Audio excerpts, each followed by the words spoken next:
Thank you so much, Alderwoman Coleman, and good morning to everyone who's here today. And thank you for taking time to be with us. We're here at Kennedy King College on the city's south side.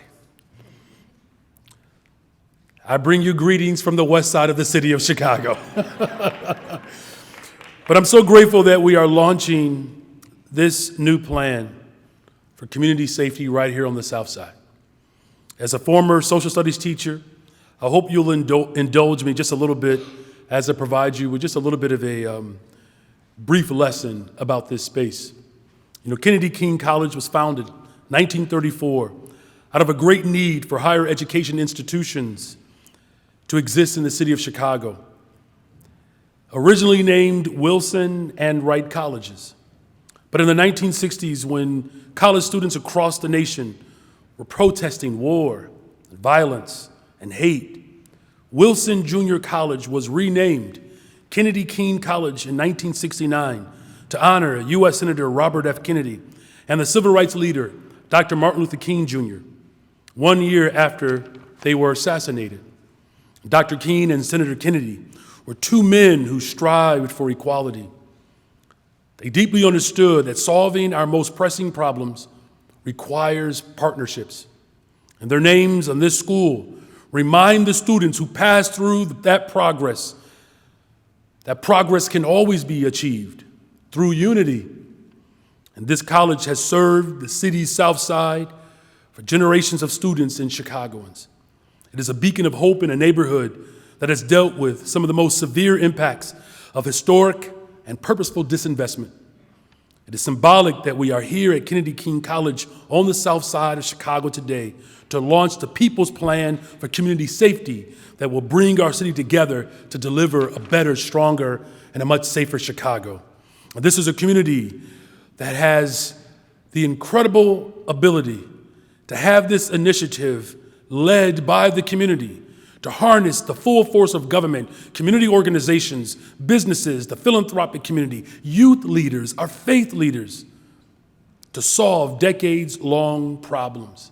And to solve these problems in a new way, a bold way, an intentional way. The People's Plan for Community Safety will protect the people who are most impacted by violence and prevent future violence through intentional investments in our people and communities. Isn't it about time that we do what safe communities around this country have done, which is to invest in people? That's what this operation and this people purpose-driven plan is all about.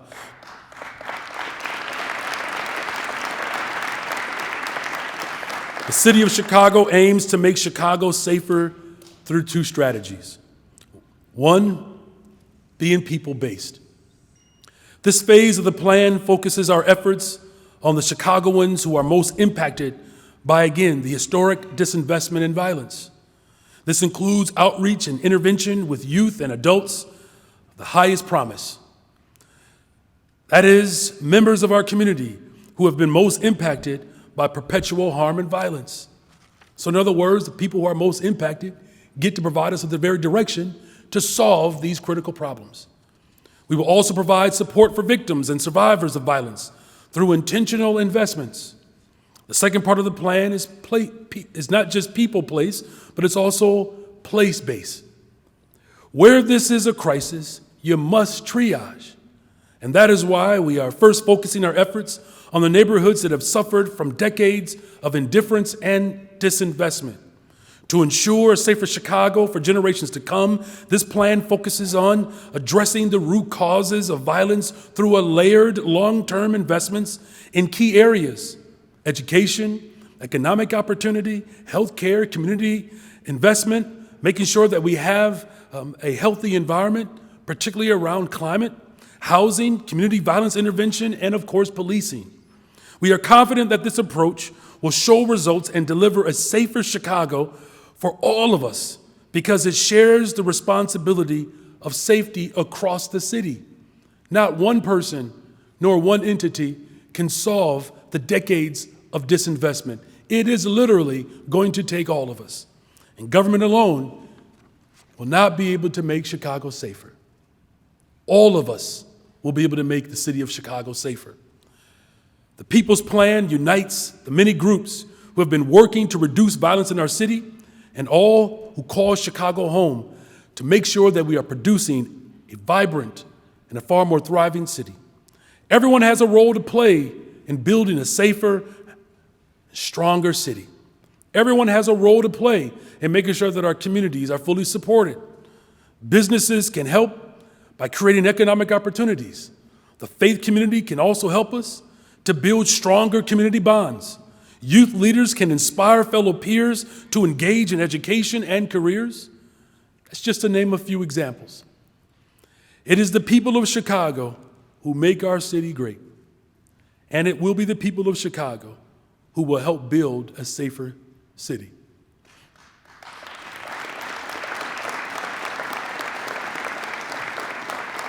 I'm honored and humbled to launch this initiative as mayor today. But also,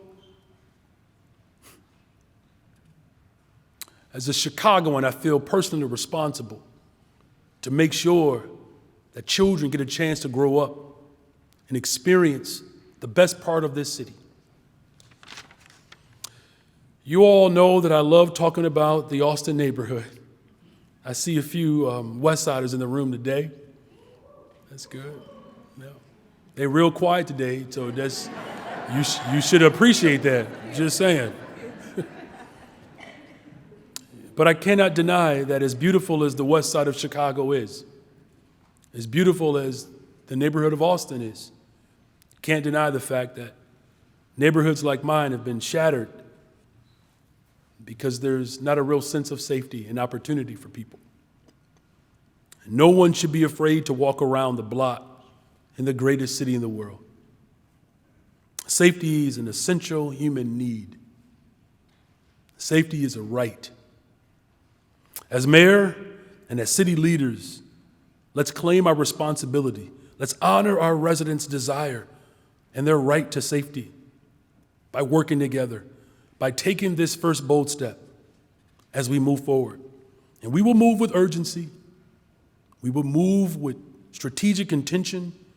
We also will move together, collaboratively, to deliver a safer Chicago for everyone. We remain committed to this mission. I want to thank all of our partners that are here today, all of our residents who work alongside of each other, everyone who is committed to working with my administration as part of this initiative.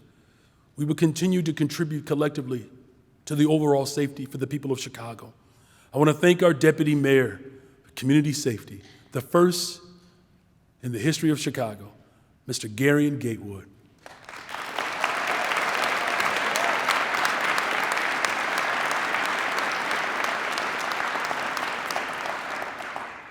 And as much as I'm grateful for him, you know, he came in with bow ties in my administration. He was doing a little too much there, so we had to, you know, it's just, you can't try to outdress the mayor of Chicago. So thank you, Garion, for bringing that down a little bit. But thank you for your love and the way you have brought people together. But I also want to thank the son of Inglewood, Superintendent Snelling, for his leadership of building the police department and his commitment to a holistic approach to safety. Thank you, Superintendent Snelling. We saw from what the superintendent said that major progress is being made when it comes to things like murders, shootings. But how does this investment strategy in people translate when you're dealing with street crime like smash and grabs and carjacking? Well, again, listen, the full force of government is on display today. The strategies of old that have caused and created the type of crisis that we are living in right now, we're not going back to that.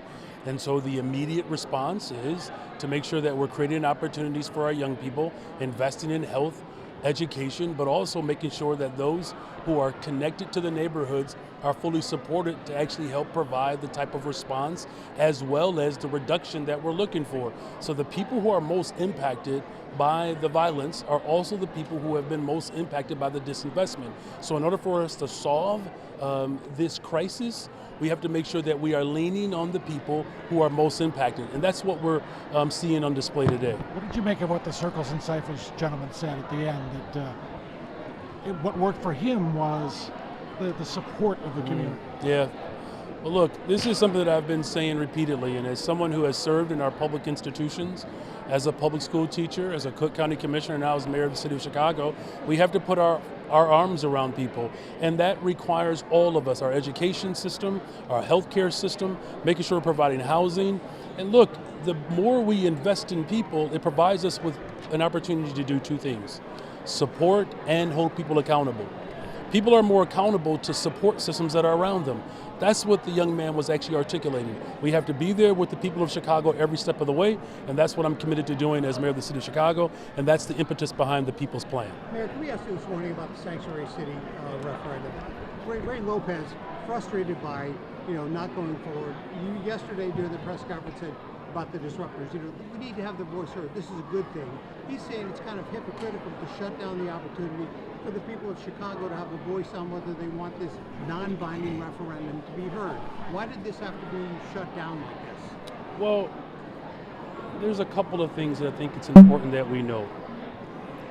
There are individuals who are concerned about the migrant crisis, as all of us are. What has been put forth is not a solution to the migrant crisis. And so what the City Council did today was it behaved democratically. In order for something of this magnitude to be addressed in a special meeting, we needed to suspend the rules to take it up.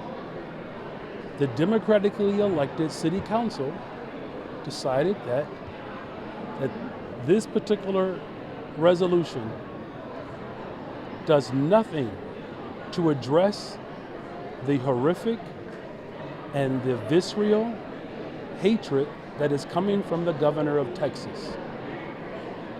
Our position is about making sure that we're providing solutions. Showing up to a fight without a solution is irresponsible and negligent. So I'm grateful that there are people who are committed to a solution, and that's what my leadership has offered. Mayor, can you talk about the buses? Last night, the city impounded the first bus that came in, not following the rules that have been set forth. Obviously, you talked about it yesterday, that you want the migrants to be handled in a safe, humane, dignified manner when they get here. Is there a secondary effort or message behind this that you're hoping this will make the buses not come to Chicago anymore? The buses can come to Chicago. The buses can come to Chicago, but they have to come to Chicago centered around the humanity of the very people who are seeking refuge. Now, the raggedy approach that is coming from the border, this governor who is more interested in creating chaos and havoc, and that's what his particular party has been very intentional about administering. In the city of Chicago, it is my responsibility to provide structure and discipline and order to this operation, and we have to ensure that we are centering the dignity of those whose lives are essentially deeply and profoundly impacted by international law. And so we have set forth pretty clear guidelines of how buses should arrive. These road buses that are showing up in the middle of the night, creating a type of harm and chaos that this particular governor is interested in doing, it is my responsibility as the leader of this city to provide structure and order to this operation, and we're doing just that. Mr. Mayor, can I ask you about one of the pillars of your plan is education. The Board of Ed today announced they're looking at a resolution to consider the possibility of moving away from selective enrollment, magnet schools to neighborhood schools. We know you've talked about this in the past. What do you say to parents, very hardworking parents who have made huge sacrifices to take their children to a selective enrollment school? What's your response? What's your position on neighborhood schools? Did the resolution say that we were moving away from selective enrollment?